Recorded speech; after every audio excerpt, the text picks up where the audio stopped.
నమస్తే. నేను సిరి. 'అమరన్' సినిమా ఎంత సైలెంట్‌గా వచ్చిందో, అంతే సైలెంట్‌గా అయితే కోట్లు కొల్లగొడుతుంది. ఏంటంటే 3 వారాల్లోనే, కేవలం 3 వారాల్లోనే 250 కోట్లయితే సంపాదించి పెట్టింది.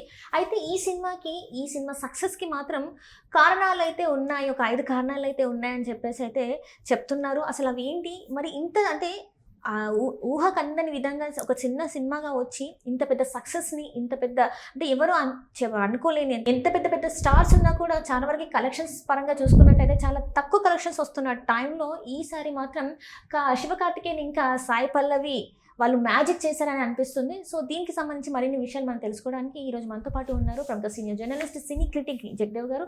నమస్కారం సార్. నమస్తే. సార్, ఇప్పుడు చూస్తుంటే 'అమరన్' చాలా సైలెంట్‌గా వచ్చింది సినిమా. అంటే ఒక బయోపిక్ లాగా తీసుకున్నారు. అండ్ ఇక్కడ ఈ సినిమా గురించి మాట్లాడితే 3 వీక్స్‌లోనే 250 crores సంపాదించి పెట్టింది అని చెప్పేసి మనకి తెలుస్తుంది. అండ్ ఇంకొకటి ఏంటంటే ఈ సినిమా ఇంత సక్సెస్ అవ్వడానికి కూడా ఒక 5 రీజన్స్ అయితే గట్టిగా ఉన్నాయని కూడా మనకి చెప్తున్నారు. సో ఏంటంటారు మరి? ఫస్ట్ థింగ్, మీరు అడిగిన క్వశ్చన్లోనే సాయి పల్లవి అనే పదం వాడారు. సాయి పల్లవి అంటేనే ఒక డైరెక్టర్, గ్రేట్ డైరెక్టర్ సుకుమార్ గారే లేడీ పవన్ కళ్యాణ్ అని ఒక స్టేజ్ మీద కూడా అనౌన్స్ చేశాడు. ఎందుకంటే ఆ స్టేజ్ మీద ఆమెతో పాటు మరో 2 హీరోయిన్, సూపర్ స్టార్ హీరోయిన్లే ఉన్నారు. పేర్లు అనవసరం. వాళ్ళ పేర్లు అనౌన్స్ చేసినప్పుడు లేని కేరింతలు ఫ్యాన్స్ కింద ఆడియన్స్లో సాయి పల్లవి అనగానే బీభత్సమైన కేరింతలు కొట్టారు. అసలు వాహ్ అనుకొని వెంటనే సుకుమార్ గారు బిరుదిచ్చారు, లేడీ పవన్ కళ్యాణ్. అంటే పవన్ కళ్యాణ్ పేరు అనౌన్స్ చేస్తేనే ఒక్కసారిగా హాల్ అంతా స్తంభిస్తుంది. అలాంటిది లేడీ పవన్ కళ్యాణ్ అని ఈవిడికి కంపేర్ చేసి, అంటే ఎంతో హుందాగా యాక్ట్ చేసి డ్రెస్సింగ్ సెన్స్లో కానీ, నటన ఎంచుకునే విధానం కానీ, బాగా వెయిటేజ్ ఉన్న పాత్రలే ఏదో పాటల వరకు హీరోయిన్ వచ్చి కనబడి వెళ్ళిపోతుంది అన్నట్టు కాకుండా అటువంటి సినిమాలను మాత్రమే ఎంచుకుంటున్నారు, అటువంటి సినిమాలు మాత్రమే చేస్తున్నారు. ఈవెన్ గరికపాటి లాంటి వారు కూడా ఆమె ప్రస్తావించి సభాముఖంగా మెచ్చుకున్నాడు. ఆమె చిన్నదైన ఆమె నిజంగా ఆవిడకి నమస్కరించాలని చెప్పడం అనేది గొప్ప విషయం. నెక్స్ట్, ఈ మధ్యకాలంలో సక్సెస్ఫుల్లీ సెకండ్ వీక్ అనే పోస్ట్ నేను సిటీలో ఎక్కడ చూడలే. చాలా ఏళ్ళ తర్వాత మరలా అమరన్కి సక్సెస్ఫుల్లీ సెకండ్ వీక్ అని పోస్టర్ చూసా. వీళ్ళిద్దరూ పెళ్లి గెటప్పులతో ఉన్న శివకార్తికేయన్ అండ్ సాయి పల్లవి. సో ఇక్కడ మన తెలుగు, పైగా శివకార్తికేయన్ అనే వ్యక్తి ఒక సాధారణ టీవీ యాంకర్ అమ్మాయి నాకు తెలిసినంతవరకు. అటువంటి ఆయన ఈరోజు 'అమరన్' అనే సినిమాతో అసలు పాన్ ఇండియా లెవెల్లో తెలియడము, దానికి తగ్గ కష్టపడము, వర్కౌట్ చేయడము, ఏదో పర్వాలేదు. ఒక 'రెమో' అనే సినిమాతో తెలుగు ప్రేక్షకులు బాగా దగ్గర అయ్యాడు ఆయన. 'రెమో' అంటే రెజీనా కసాండ్రా అండ్ మోత్వాని, హన్సికా మోత్వాని పేర్లు కలిపి 'రెమో' అని పెట్టాడు. ఆ సినిమాలు చెప్తాడు, రెజీనా అండ్ మోత్వాని అన్నట్టుగా. సో దాంట్లో నిజంగా ఒక అమ్మాయిలాగా ఉంటాడు అందులో. అంటే ఎంత డెడికేషన్ చూడండి. కంప్లీట్గా మేక్ ఓవర్ అయ్యి ఒక మేల్ గెటప్ కాకుండా మేల్ని కంప్లీట్ ఫిమేల్ లాగా మెప్పించగలిగాడు. సో అప్పటి నుంచి అడపదడప సినిమాలు వస్తున్నా కానీ అంత ఈ స్థాయి సక్సెస్ రాలేదు. బట్ 'రెమో'కి మించిన సక్సెస్ అని చెప్పాలి 'Amaran'. And more over title కూడా చూడండి, తమిళ టైటిల్సే ఉన్నాయి. మొన్న వచ్చిన 'వెట్టయాన్' ఉంది. 'వెట్టయాన్' కూడా ఏంటి 'వెట్టయాన్' అంటే ఏంటి, వేటగాడు అంటే తమిళ పేరునే యాజ్ టీజ్గా పెట్టేసి పాన్ ఇండియా లెవెల్లో రిలీజ్ చేస్తున్నా కూడా కంటెంట్ ఉంటే సినిమాకి పేరుతో సంబంధం లేదు అని మరొకసారి ప్రూవ్ చేసింది. సో 'అమరన్' కూడా అంతే. మనం అమరజీవి అంటే అమరుడు అంటే వాడికి చావు లేదు అని అర్థం తెలుగులో. సో అది తమిళ్లో 'అమరన్'. వాళ్ళంటికి ఇన్ని శరవణన్, అమరన్, చంద్రన్, శేఖరన్ అన్ని ఇన్ని ఉంటాయి వాళ్ళు. సో 'అమరన్' అని పెట్టినా కూడా కలెక్షన్ వర్సం అంటే కంటెంట్ బాగుంది. ఇంకోటి, ఇంతకుముందు 'మేజర్' లాంటి సినిమా వచ్చింది, ఆయన పేరు ఉన్నికృష్ణన్. మన September 11 ఏదైతే అటాక్ జరిగిందో దాంట్లో అమరజీవుడు అయ్యాడు ఆయన. సో అటువంటి స్టోరీని బేస్ తీసుకొని తీసిన 'మేజర్' బ్లాక్ బాస్టర్ అయింది, మనకి అడవి శేష్ చేశారు. సో మళ్ళీ సేమ్ ఆదరిస్తారా ఆదరించారా, అది కూడా పాన్ ఇండియా మూవీయే. ఆదరిస్తారా డౌట్ పడకుండా చేయడం.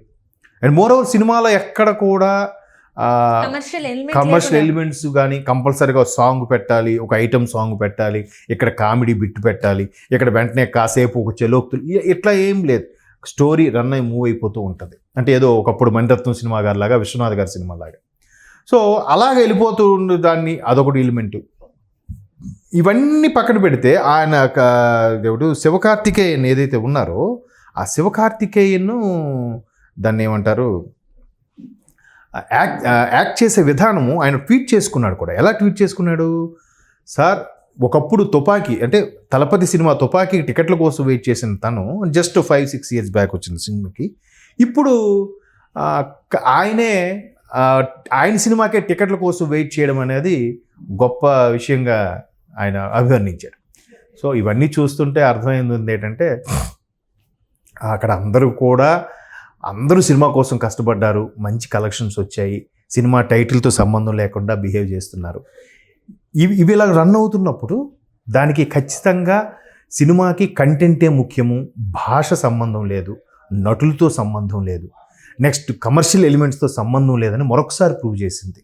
సెకండ్ వీక్ సక్సెస్ఫుల్లీ అని మన తెలుగు వీటిలో కూడా వేయగలిగారంటే నిజంగా అద్భుతం. ఆ డైరెక్టర్ కూడా చాలా చక్కగా స్క్రీన్ ప్లే అంతా రాసుకున్నారు, దాని తగ్గట్టుగా కూడా ప్రజలు ఆదరిస్తున్నారు. క్లైమాక్స్ అయితే ఇంకా సాయి పల్లవి చించేశారు, అది ఆవిడ ఏ పాత్రైనా బాగా చేస్తుంది. అంటే ఈ సినిమా హిట్ అవ్వడానికి ఫస్ట్ మెయిన్ కారణం సాయి పల్లవి గారి పర్ఫార్మెన్స్ అని చెప్పేసి చాలా వరకు అందరూ అంటున్నారు. ఫస్ట్ ఆమెను ఎంచుకోవడం, ఆమె ఇచ్చిన పర్ఫార్మెన్స్ అనేది ఏదైతే అంటే ఒక మణిరత్నం గారి సినిమా చూస్తున్నట్టు లేకపోతే ఒక గౌతమ్ మీనన్ గారి సినిమా చూస్తున్నట్టు అనిపిస్తుంది. ఆమె ఇక్కడ కూడా అది నిజంగానే ఇందు సాయి పల్లవి ఇద్దరు ఒకటేలాగా ఉన్నారు. అంటే ఏదైతే తను ఇందు గారు ఏదైతే తను బాధపడ్డారో అదంతా కూడా ఇక్కడ ఆమె సంతోషమే కావచ్చు, బాధే కావచ్చు, ఏదైనా కూడా మొత్తం కరెక్ట్ గా ఎక్స్ప్రెస్ చేశారని చెప్పేసి సినిమా ఆశాంతం క్యారీ ఫార్వర్డ్ అయ్యింది. అది అట్లా ఫీలింగ్ బయటకు వచ్చేటప్పుడు కూడా అది క్యారీ ఫార్వర్డ్ అవుతుంది. నిజంగా అద్భుతం. సో ఇలాంటి సినిమాలు ఇండస్ట్రీకి ఎంతవరకు అవసరం అంటారంటే ఇప్పుడు ఖచ్చితంగా అవసరం. చాలా హ్యూజ్ బడ్జెట్ పెట్టి తీస్తున్న సినిమాలు అవి ఎంతవరకు హిట్ అవుతున్నాయి? అసలు ఏదో కమర్షియల్ ఎలిమెంట్స్తో హిట్ అవుతున్నాయేమో కానీ అంత ఇదిగా అనిపించట్లేదు నాకు. మరి నడుస్తున్నాయి అట్లా. కాబట్టే అమరన్ శివకార్తికేయన్ కెరియర్లోనే ఒక మైలురాయిగా నిలిచిపోద్ది అనిపిస్తుంది. టైటిల్ కానీ ఇది కానీ నిజంగా అద్భుతం. సో ఇలాంటి సరైన మూవీస్ వస్తే ఇంకా ముందు ఇదొక బయోపిక్ కాబట్టి సాయి పల్లవి గారి పర్ఫార్మెన్స్ ఇంత బాగుంది కాబట్టి ఇంత కలెక్షన్స్ చూసాము. ఇలాంటి సినిమాలు ఇంకా ముందు వచ్చే అవకాశం ఉందంటారా? అంటే ఇంత ప్లజెంట్గా ఉండే సినిమాలు అది ఎప్పుడు కూడా టాలెంట్కి there is no end for talent, there is no end for creativity. వాళ్ళు ఏంటంటే ఇట్లాంటి యాక్సెప్ట్ చేసే డైరెక్టర్లు కావాలి, అంత బాగా స్క్రీన్ ప్లే రాసుకున్న డైరెక్టర్లు కావాలి, అండ్ మోర్ ఓవర్ దానికి కంటెంట్ ఉంది అని హీరోలు ఇమేజ్ పక్కన పెట్టి యాక్ట్ చేయగలరు రావాలి. అట్లా శివకార్తికేయన్ లాంటి హీరోలు ముందుకు వస్తే ఖచ్చితంగా ఇలాంటివి ప్రతి సంవత్సరం ఒక 10 సినిమాలు పైగా చూస్తాం మనం. బట్ అంటే వీళ్ళలో కూడా ఉండాలి, దాన్ని జీవించి సాయి పల్లవి లాంటి వాళ్ళు, శివకార్తికేయన్ లాంటి వాళ్ళు ఇప్పుడు యంగ్ జనరేషన్ వస్తున్నారు. నెక్స్ట్ తరం హీరోలు ఇమేజ్ నేను మాసువే చేస్తాము, క్లాసు చేయమని కాకుండా ఇప్పుడు మల్టీ స్టార్లు కూడా చేస్తున్నారు కదా. సో నెక్స్ట్ మనం ఆ టైప్ సినిమాలు ఎక్స్పెక్ట్ చేయొచ్చు, వస్తాయి కూడా. అంటే భారీ బడ్జెట్ సినిమాలే భారీ కలెక్షన్స్ వస్తాయని ఒక దీని నుంచి వెళ్ళి అమరన్ సినిమా భారీ బడ్జెట్ కాకపోయినా కూడా భారీ కలెక్షన్స్, భారీ కంటెంట్ ఉన్న సినిమాగా, దాంతోపాటు కంటెంట్ కథ కరెక్ట్గా కథే హీరో అయితే ఆటోమేటిక్ దాని వెనక కలెక్షన్స్ అన్నీ వస్తాయి. Right sir, right. Thank you so much.